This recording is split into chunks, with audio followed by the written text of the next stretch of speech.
سلام تماشابینان گرامی، خلاصه خبرهای مهم 6 فوریه تاجیکستان و منطقه را از پایگاه خبری بامداد برایتان پیشکش میکنیم. شروع میکنیم از یک نگاه کوتاه به سرخط خبر مهم روز. در این برنامه الکساندر ناوالنی در زندان درگذشت. 2 تن از متهمان در قتل شهرت اسمت‌الله‌یف به امریکا و پولش فرار کردند. قاضی سابق تاجیکستان حاجی اکبر تورجانزاده به سن 70 رسید. نرخشان قریب $400,000 بازداشت 2 جوان تاجیک در مرز پولش با 2 جیپ گرانبهای دزدی.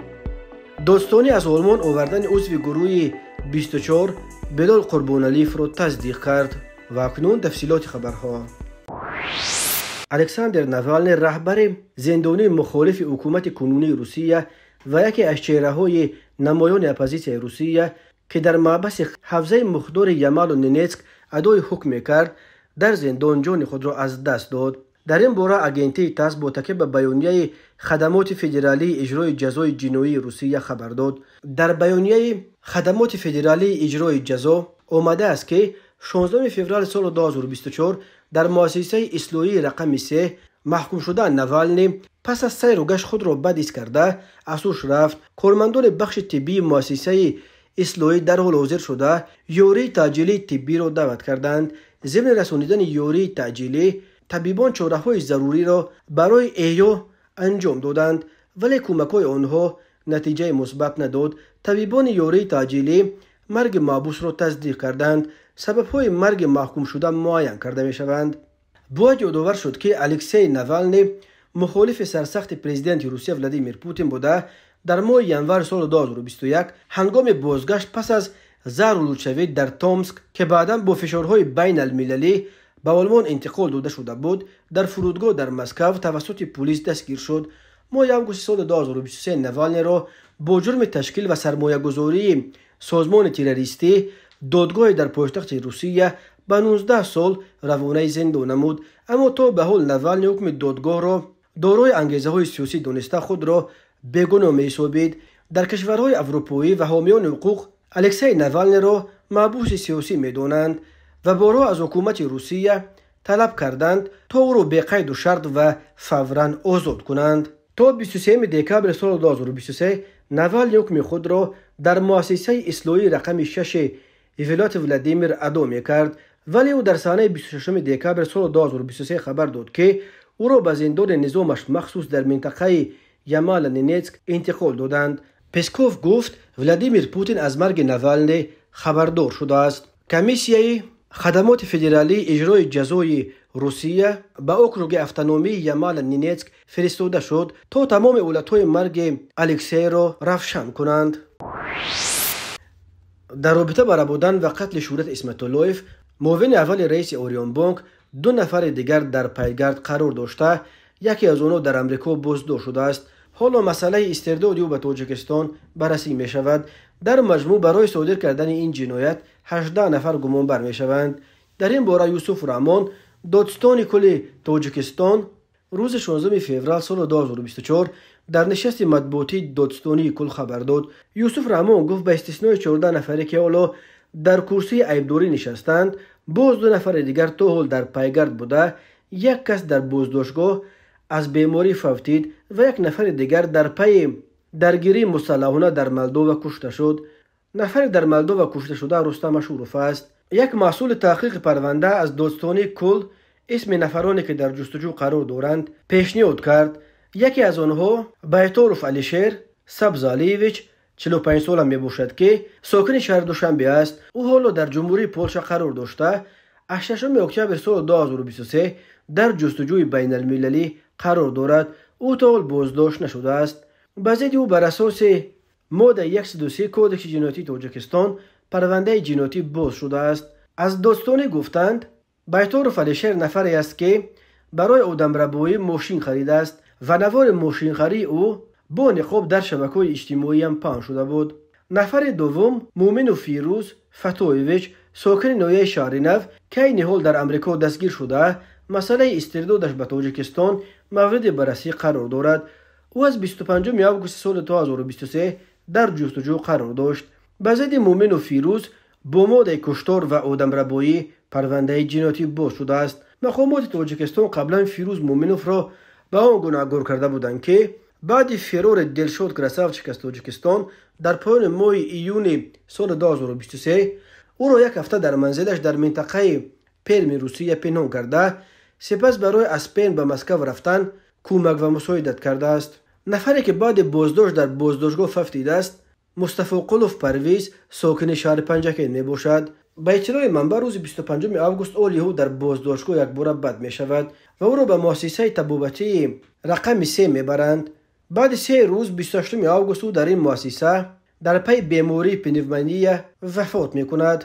بعضی او برای خبر ندادن اوید به جنایت یا ماده 347 کودکس جنایتی پرونده باز شده بود.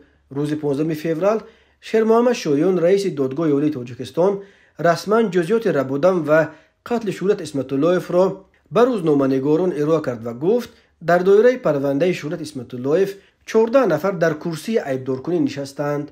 حالا بررسی پرونده در بازداشتگاه رقم 1 یا به اصطلاح سزا زیر نظارت دادگاه اولی تاجیکستان ادامه دارد. رئیس سود اولی پس درهای بسته و در سزا برگزار کردن مرافعه به زیاد بودن گمانبران و نبودن تالار مناسب در دادگاه اولی ربط داد. به گفته شایان قتل شهرت اسمت اللهیف به ساختمان بنای بلند اوشیانه با قمرالزمان عزیزوف یکی از شریکان تجارتی او ربط دارد. او گفت بعد در حالت ناگوار مولوی قرار گرفتن عزیزوف به دلشاد سیدمرادوف معلومات میدهد که گویا اسمت اللهیف به ارزش زیاده از 2 میلیارد دلار کریپتووالیوتا دارد. قمرالزمان عزیزوف و دلشاد سیدمراد گروه متشکل جنایتی سازمان داده با طرز اصول کارمندان مقامات حفظ حقوق عمل کرده نقشه کشیدند که اسمت اللهیف را بوده با استفاده از زورآوری و شکنجه مبلغ‌هایش را تصرف کرده او را به قتل میرسانند. برای عملی کردن این جنایت قمرالزمان عزیزوف به دلشاد سیدمرادوف 1,500,000 دلار وعده میدهد، گفت شایان.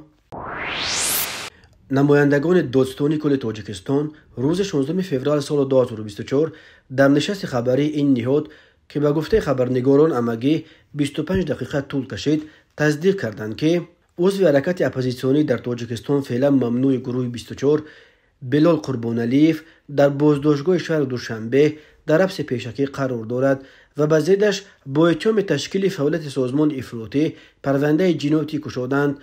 مقامات دادستانی درباره این قضیه تفصیلات از این بیشتر ندادند و تنها گفتند که تفتیش پرونده ادامه دارد. معلوم نیست که آیا بلال قربانعلیف که 3 ماه قبل از آلمان اخراج شده بود به وکیل مدافع دسترسی دارد یا نه.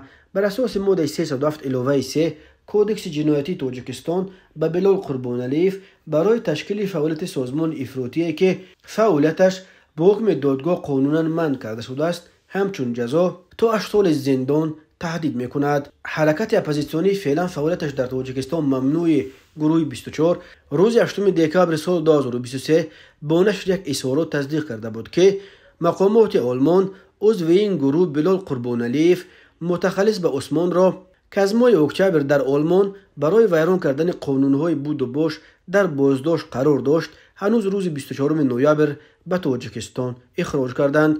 قربانعلیف یکی از آنهایی بود که در پایان ماه سپتامبر در حمله با تخم به ماشین پرزیدنت تاجیکستان امامعلی رحمان در شهر برلین اشتراک داشت و همسفرانش حالا از آن در تشویشند که او را در تاجیکستان به صورت ناگزیر به خطر عذاب و شکنجه و حکم طولانی زندان تهدید میکند. بلال قربانعلیف بعد عبدالله شمس‌الدین پسر یکی از صاحبکاران حزب نیز در تاجیکستان ممنوع نهضت اسلامی که در اول سال جاری از آلمان به تاجیکستان اخراج و در تاجیکستان به 7 سال زندان محکوم شد، اینک دومین نفر از مخالفان حکومت تاجیکستان است که مقامات آلمان در سال 2023 به تاجیکستان اخراج کردند و این نگرانی‌های زیادی را در بین طرفداران و مخالفین تاجیک که در اروپا پناه بردند به بار آورده است.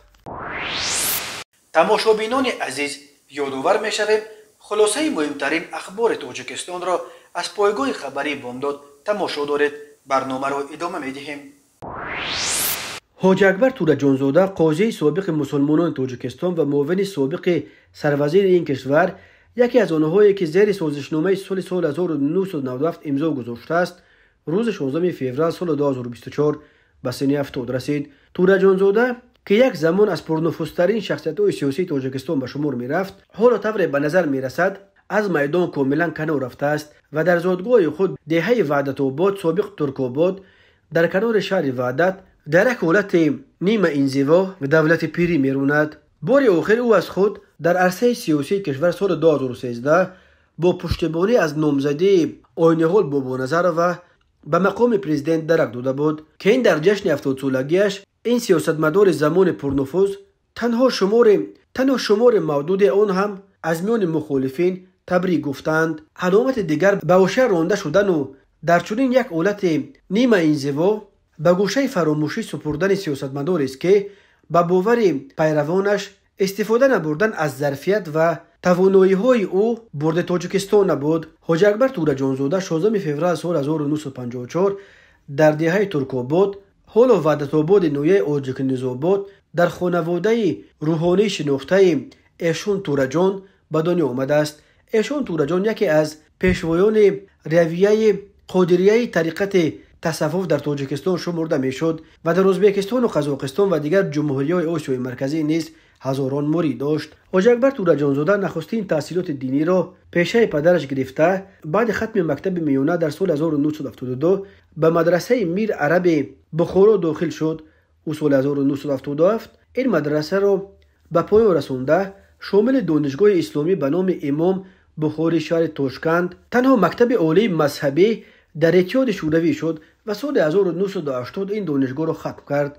حاجی اکبر تورا جانزاده سالهای 1980-1982 در شعبه روابط خارجی اداره دینی مسلمانان آسیای میانه و قزاقستان معروف به سعدوم کار کرده. سال 1982 برای ادامه تحصیل به اردن رفت و سال 1987 فاکولته شریعت دانشگاه اردن را ختم کرد. بعد بازگشت از اردن حاجی اکبر تورا جانزاده سالهای 1987-1988 در دانشگاه اسلامی تاشکند استاد فنهای فقه و حدیث بود. سال 1988 حاجی اکبر تورا جانزاده که همگی 34 سال داشت رهبر اداره مسلمانان تاجیکستان انتخاب شد. این اداره در آن دوران با نام قاضیات معروف بود و تورا جانزاده را به این دلیل قاضی مسلمانان تاجیکستان نام می‌بردند.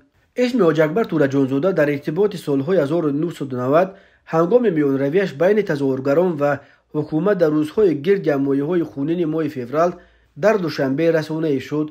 او در پایان ماه فوریه سال 1990 از حفظه کریم اسماعیلوف نویه اوجک نظام‌آباد وکیل شورای عالی پارلمان وقت تاجیکستان انتخاب شد.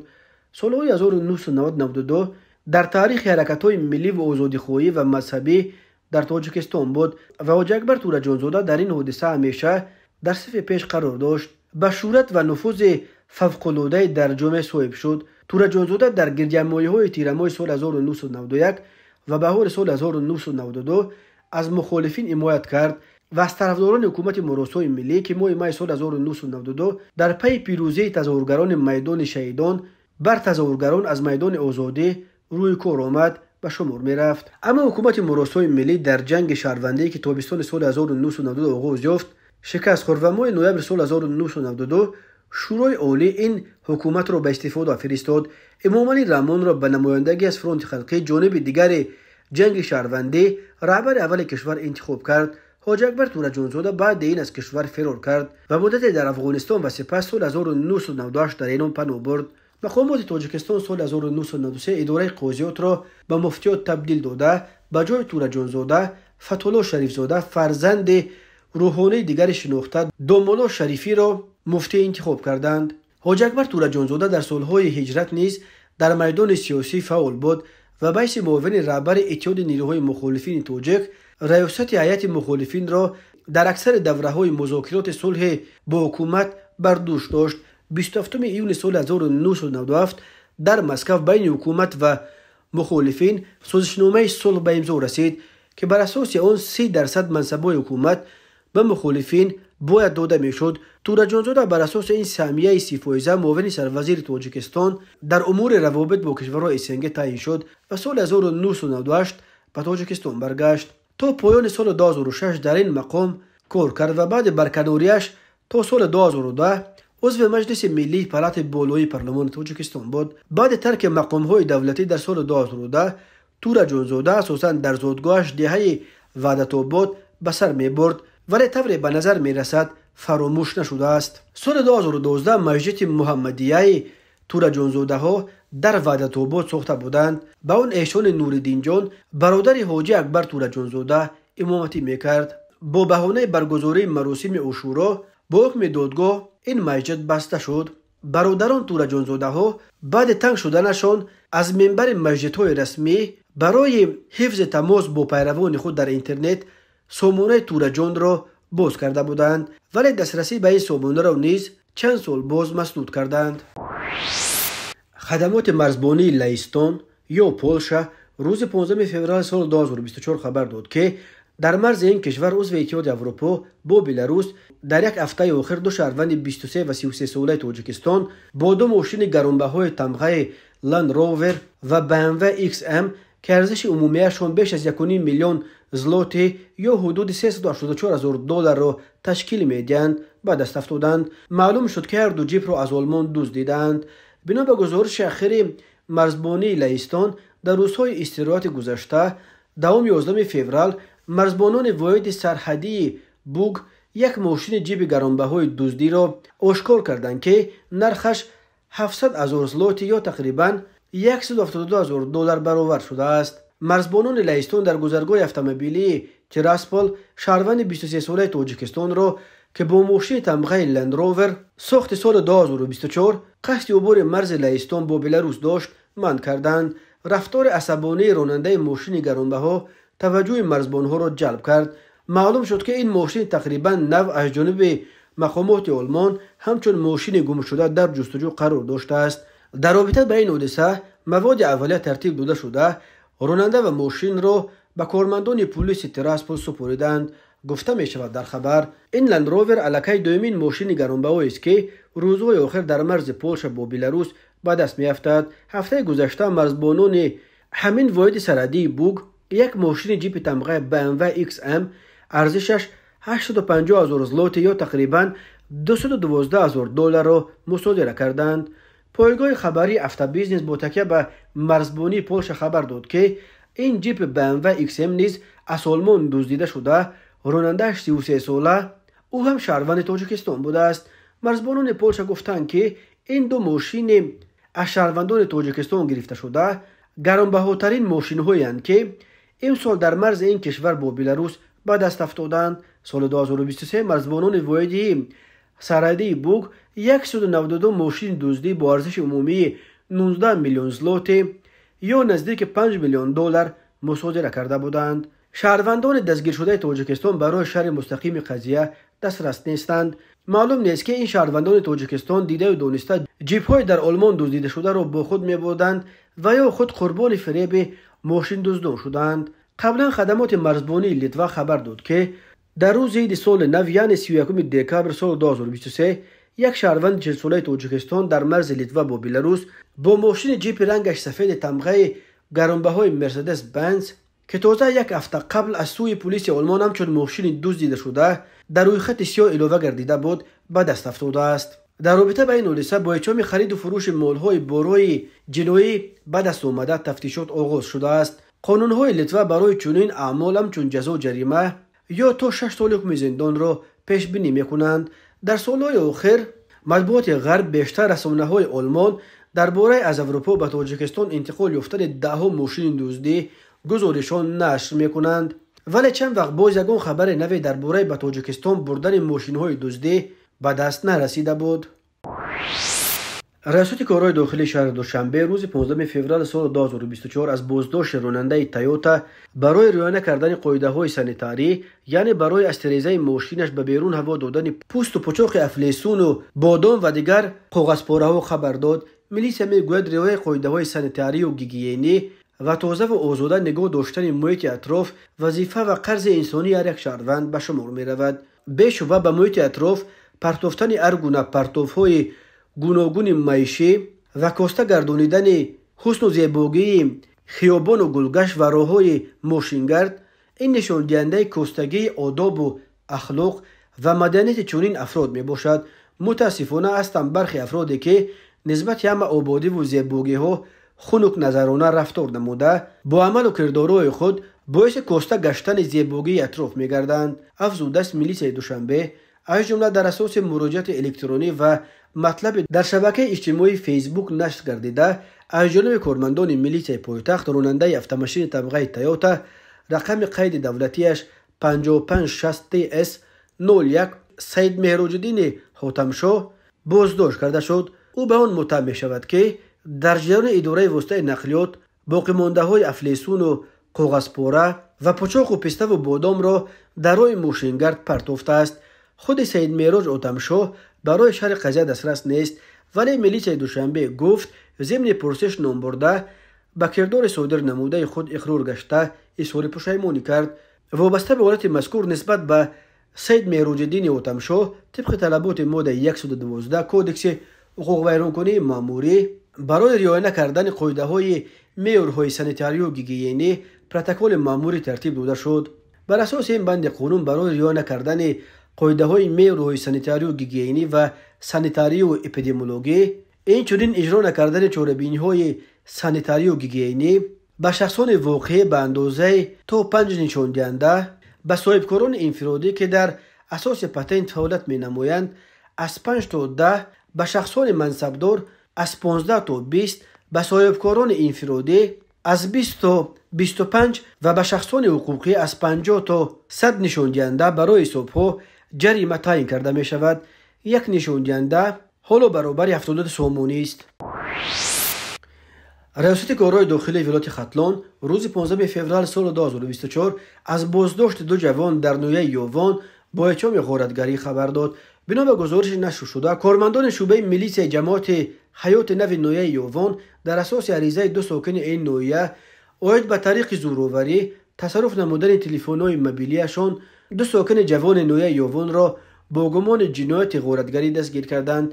این نفران میرزا رجب علی سال تولدش 2023 و رجب فرخ سال تولدش 1999 می باشند. خود دستگیر شدگان برای شرح قضیه دسترس نیستند، ولی میلیسیای ختلان گفت ضمن پرسش معین کرده شد که نام بردگان ماه ینور سال 2024 با مصلحت پیشکی هنگام در کوچه رجب جماعت شهر نویه یووان قرار داشتنشان در دو حالت با مقصد غارتگری به مرد 47 ساله و 50 ساله ساکنان نویه مذکور در افتاده با روی زورآوری تلفن‌های موبیلی تمغه ریدمی ارزشش 1500 سامانی، آیفون 6 ارزشش 1200 سامانی و تلفن موبیلی تمغه سامسونگ جی 5 را که ارزشش 600 سامانی را تشکیل می‌دهد تصرف نموده از جای حادثه غیب زدند.